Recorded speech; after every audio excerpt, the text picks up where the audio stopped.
साथीहरू, के तपाईहरू पनि सामाजिक सुरक्षा कोषमा जम्मा भएको रकमको 80% ऋण आफैले मोबाइलबाट नै निकाल्न चाहनुहुन्छ? यदि त्यसो हो भने कसरी गर्ने यहाँनिर गरेर देखाउन गइरहेको छु। भिडियोलाई अन्तिमसम्म हेर्नुहोला। त्यसको लागि सबैभन्दा पहिला तपाईले आफ्नो मोबाइलमा सामाजिक सुरक्षा कोषको एप राखेको हुनुपर्छ। जस्तै यहाँनिर मैले अहिले देखाइरहेको छु, देख्न सक्नुहुन्छ यो एसएसएफ भनेको छ। यो एप तपाईको मोबाइलमा हुनुपर्छ। यदि तपाईको मोबाइलमा यो एप छैन भने तपाईले आफ्नो मोबाइलमा प्ले स्टोरमा जानुहोला। त्यसपछि यहाँनिर यो सर्च गर्नुहोला, एसएसएफ लेखेर सर्च गर्नुहोला। यहाँनिर यसरी यो सोशल सेक्युरिटी फन्ड भनेर देखाइहाल्ने छ। तपाईले यो एपलाई इन्स्टल गर्नुहोला। मेरोमा चाहिँ यहाँनिर इन्स्टल भइसकेको छ, त्यसैले यहाँनिर मैले इन्स्टल गरिनँ, मेरोमा अलरेडी छ यो। तपाईहरूले आफ्नो मोबाइलमा त्यसलाई इन्स्टल गर्नुहोला। अब यति गरिसकेपछि तपाईको मोबाइलमा यसरी यो एसएसएफको एप आउनेछ। अब यहाँनिर तपाईले आफ्नो मोबाइलमा यो एसएसएफको एपलाई खोल्नुहोला।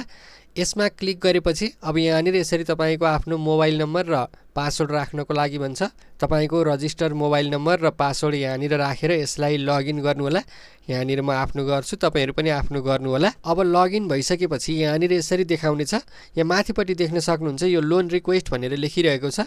यसमा तपाईले क्लिक गर्नुहोला। यसमा क्लिक गरेपछि यसरी देखाउँछ। यहाँनिर प्रोसिडमा क्लिक गर्नुहोला। अब त्यसपछि यहाँनिर यसरी देखाउने छ।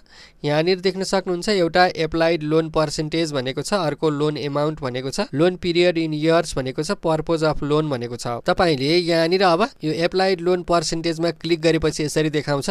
यसमा यो 80% सेलेक्ट गर्नुहोला। 80% भन्दा बढी सेलेक्ट गर्न मिल्दैन। अब त्यसपछि यति गर्ने बित्तिकै यहाँ तलपट्टि लोन एमाउन्ट भनेर देखाइहाल्ने छ। तपाईको निकाल्न मिल्ने कति हो यहाँ आफै आउनेछ। अब तलपट्टि देख्न सक्नुहुन्छ लोन पिरियड इन इयर्स भनेको छ। यसमा सेलेक्ट गर्नुहोला। बढीमा 5 वर्षको राख्न मिल्छ।